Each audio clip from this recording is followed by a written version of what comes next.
Let me quickly show you how to delete a playlist in Deezer.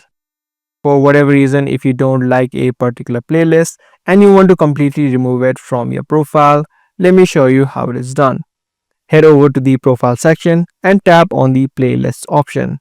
This way you can see all of the playlists or albums that you may have.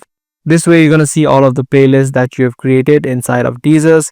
In order to delete a particular playlist, you can just tap on the three dotted line on the right hand side of a playlist and you'll see the option called delete playlist.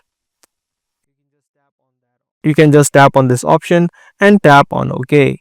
As soon as you do that, this playlist will be completely removed or deleted from your playlist section.